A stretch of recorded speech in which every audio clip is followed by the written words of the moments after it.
ladies, welcome to my channel where I talk all things women, helping women, empowering women, and helping that woman who knows she's meant for more finally answer that call. So if that is something you're into, please make sure to subscribe. So today I've got a bit of a juicy topic for us. It is what I feel are red flags in men, especially when it comes to dating. So I feel like if you see these signs, especially in the beginning of dating them or going out on dates, it's better to sometimes just run the other way for your own safety and to save you months of time or years of time, because if it doesn't go well on like the first date or the second date, chances are it's not going to get any better. The first one is passiveness. So looks like he lacks ambition, he lacks direction. He's also the I don't know guy. Say for if you ask him, so what are we going to do tonight? I don't know. What are we eating tonight? I don't know. Where are we going today? I don't know. That means he lacks direction and decision making. And I feel like healthy masculinity at its core is very ambitious, very driven, and very decisive. Passiveness, I feel, is a huge red flag in a man. It's a huge indication to me that he is not in his healthy masculine, and eventually when it goes down the road, you're going to have to step up and take the leadership role in the relationship, which is going to burn you out in the long run. You do want that man who's action driven, ambitious, decisive, who can make the decision, know where you're going. He just has that healthy masculine energy within him to take leadership, so you don't have to, so you can soften into your feminine and just let him lead. Okay, so the second point is he talks badly about his exes. So I think we've all been in this situation where we heard this guy say, oh, his exes were crazy. It's always the ex, it's never him. And I feel like at some point this guy needs to stop, take a step back and take accountability of his part of the whole situation, or at least start to see the pattern of the woman he keeps attracting or allowing into his life. And just to be honest, sometimes I feel maybe he is the one driving them a little crazy. Though I would say there's always two sides to a story. But if he talks badly about all his exes, it also shows me that he doesn't have respect for women, which is a huge thing.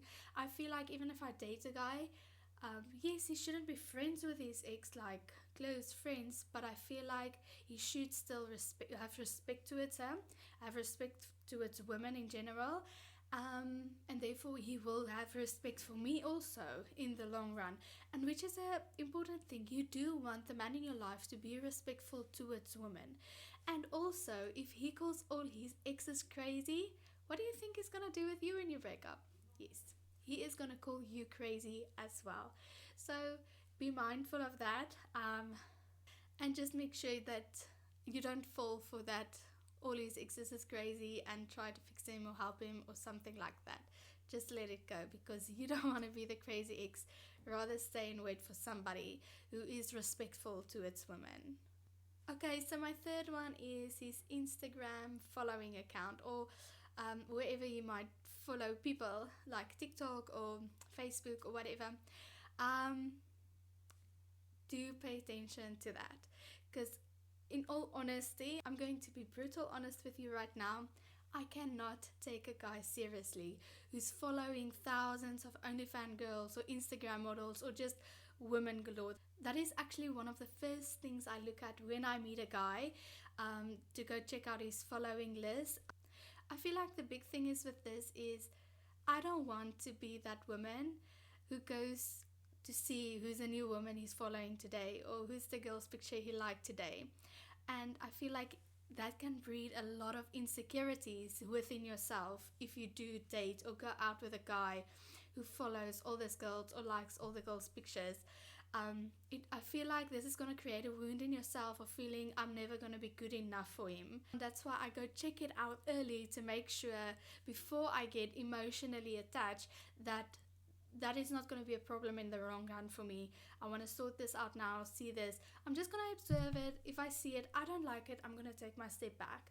And I feel like this causes a lot of competitive in women as well, because we keep comparing ourselves to the woman he's following and feel like, but I'm not pretty enough for him, or you hear things like that. So just be mindful of that. Honestly feel like this is a major red flag for me. I also feel in some way he puts women on a certain pedestal and have certain expectations of a woman. So if you don't fall into that box of expectations, he's gonna maybe lose interest in you, or he's gonna disregard you, or something like that. But I feel like save yourself, save your heart, save your mentality, save yourself emotionally, and don't fall for that. You don't want that in your life. Don't do that to yourself, please. Then point number 4 is he uses your vulnerabilities against you. Let's use this example. Maybe you had an ex cheated on you and he knows this about you, but every time you get into a fight, he in some way gives attention to other women because he knows that'll hurt you. I feel like you don't want somebody in your life that'll hurt you because they are hurt. I feel like even in difficult times or in arguments or conflict, you still want somebody to respect you. And this is something I've heard a lot where there's conflict between a couple, that one of them tries to use the other one's vulnerabilities against them as sabotage or an attack to hurt the other person. I also feel like in this sense it's very disrespectful towards you if somebody in any way, not even if it's cheating, maybe in any other way, uses your vulnerabilities against you. I do feel like it's very disrespectful towards you. And honestly, if you respect yourself enough, you won't allow that treatment to happen in your life. So respect yourself more. You deserve more. You deserve somebody who will respect you even when you're in conflict. Okay, then point number 5 is his words doesn't match his actions. You know that coulda, shoulda, woulda? Yeah, you didn't. So I feel like you need to pay attention to, is he actually doing the things? I feel like it's very easy to sound good, but it's not that easy to be good. You want somebody who are good and actually does the things they say they will do, instead of, I wanted to, but I forgot to do this. I should have done this, but he never did. I would have done this, but he never did. Save yourself that hustle because he's never going to do it anyway. And you want somebody whose actions speaks louder than their words. They might not be very verbal about the things they do or say, but you do see them showing up through action and doing things for you. For me, action means way more than words. That's what shows me who you are, what you're like, and what you would rather do instead of telling me what you would do. Then number 6 is he pushes your boundaries. When you say no, does it stay with no? Does he respect that no and take it as a no? Or does he try to push you or pursue you even further so you would change your no around to a yes? Don't fall for that. That also means he doesn't have respect for you and that he only wants his way. A guy who doesn't respect your no is never going to respect your no. He's always going to be pushing your boundaries. He needs to be structured and centered and respectful within himself to be able to respect your no when you tell him no. Then number 7, this is a bit of a doozy one. It is, he will be easy to manipulate. Okay. I am going to introduce the darker side of women, and it is that we can easily manipulate. It is easier for us to manipulate men. But what you want is you want a man that can't be as easy manipulated. If you can, you will always feel like you are in control. You will always feel like you take the leadership. You will never be stimulated mentally or emotionally the way you want to be. You want a man who is structured within himself to not be able to be manipulated. You don't want that softy guy. If he's a softie, some of them are very sweet, I have to say. I do like a soft, gentle man, but the moment I feel like I can manipulate this guy to get my way, to wrap him around my finger, I kind of lose interest in him, because I don't want a man who I can control. I want a man who can take leadership and lead me in a healthy way, of course. You don't want an overly submissive man.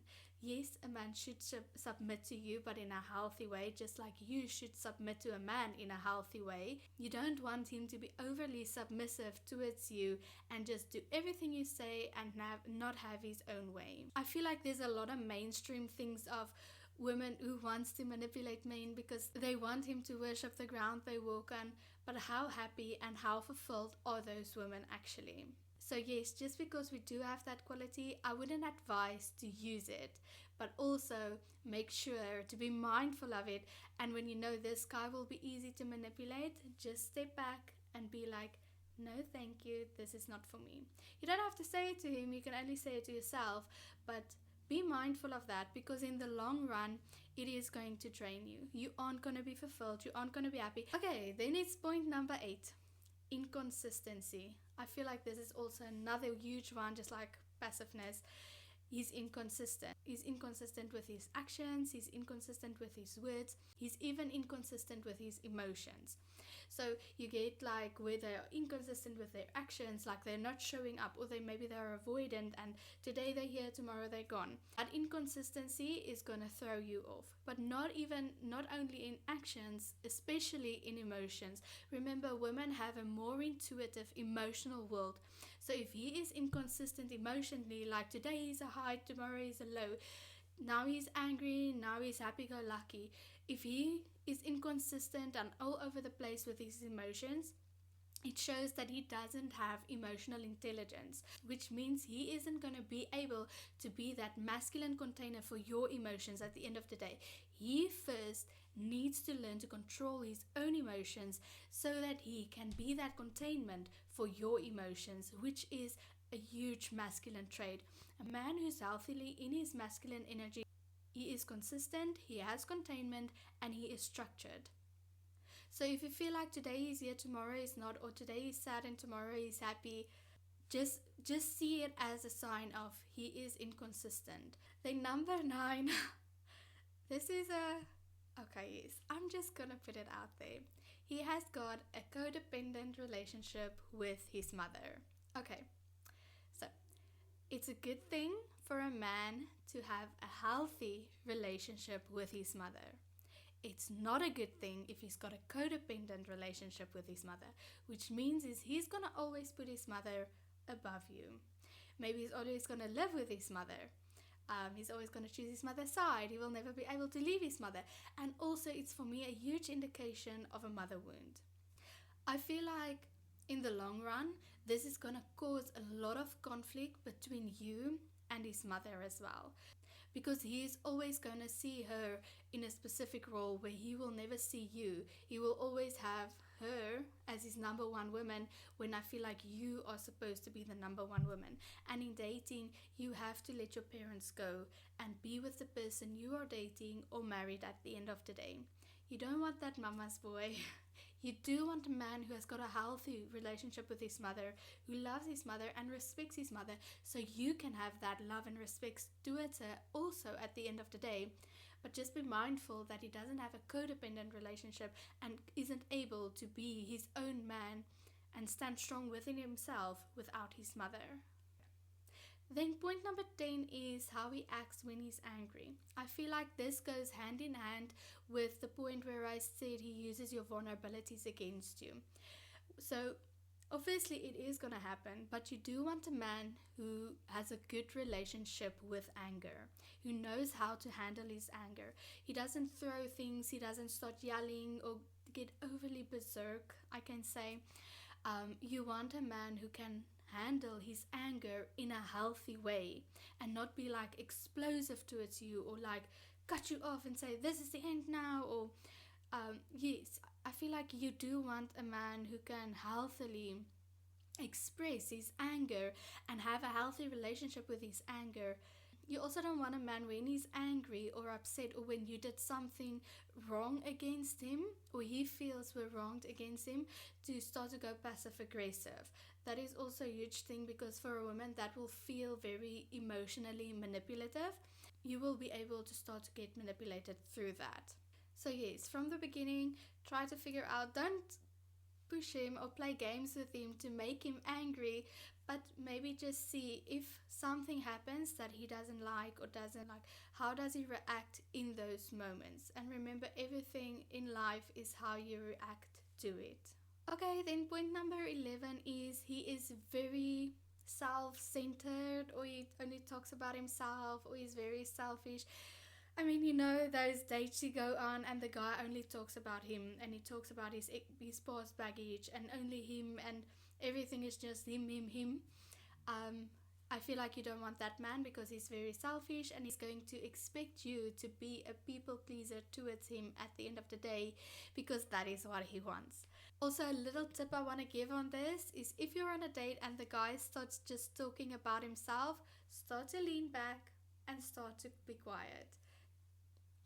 Stop engaging with those conversations of it's only him. You want a guy who will be interested in you as well, not a guy who only wants you to be interested in him. You want a guy who wants to learn and get to know you as well. He wants that flow between the two of you, especially in conversation, because even though it's a small thing, it sounds like a small thing, but you want that in bigger things too. Like further down the line, you want somebody who can be a healthy pour of give and take in a relationship. Then point number 12 is, we're almost near the end. Point number 12 is he's not willing to discuss difficult conversations. This is a clear sign of an avoidant man. You want somebody to be able to have those hard conversations. You want open communication in your relationships. Even if he's overwhelmed, he needs to be able to verbalize that and tell you, listen, I'm a bit overwhelmed. I'm just going to take a step back for myself. You don't want somebody who shuts down and goes completely into avoidance. You want somebody who has that difficult conversations with you, even if they're uncomfortable. And maybe even if it's harder for him to have those conversations, you at least want somebody who listens to you, who listens when you have something you want to discuss. Not somebody, the moment things get hard, he runs away or he goes to you or he just shuts down. You want somebody who will be willing to be open and vulnerable towards you. You don't want avoidance or anxiousness or him shutting down. It is a huge sign that somewhere along in your relationship you're going to have a communication problem. And communication is very important in relationships. So you want that guy who can be open and vulnerable from the beginning with hard conversations. I'm not saying do a trauma dump and talk everything. You want to move in and slowly ease into everything, but you still want him to be able to be open and vulnerable with you. That is also a very strong indication of healthy masculine energy. And I feel like sometimes masculine energy are seen wrong. It's seen as men are not allowed to feel emotions or be emotional, but healthy masculinity is also an emotional being. They feel their emotions. They allow themselves to have emotions and feel their emotions and express their emotions. So you want that guy who's got a good relationship with his emotions, even if it's a bit of a harder emotion. Then there's a lot of other red flags. I just wanted to make this quick list for you. But the last one for today is he wants to change something about himself just to be perfect for you. I feel like if it's something in a healthy way, say for instance he is a smoker but you don't like someone who smokes, you don't want somebody who quits smoking for you. You want somebody who will quit smoking for themselves because it's good for their own health. You don't want them to change everything about themselves for you, because I feel like in the long term they are going to resent you for all these changes they did. And they will have certain expectations from you, and if you can't meet that expectations, they will be resentful towards you and be angry towards you. Don't feel special when they want to change something about themselves and be like, oh, he wants to do this for me. No, let that be a hard no and say, never change for me. I want to show up who you are, show me who you are. I want to accept who you are. Don't change anything for me. Change for yourself, because you know what's best for you. Not what's best for me, but best for you. So that is the end of the list for today. I hope you guys enjoyed this video. It was just a quick rapid fire I had in mind, and I wanted to share these things. Make sure to comment, like, and subscribe. I will see you again in the next video. Bye.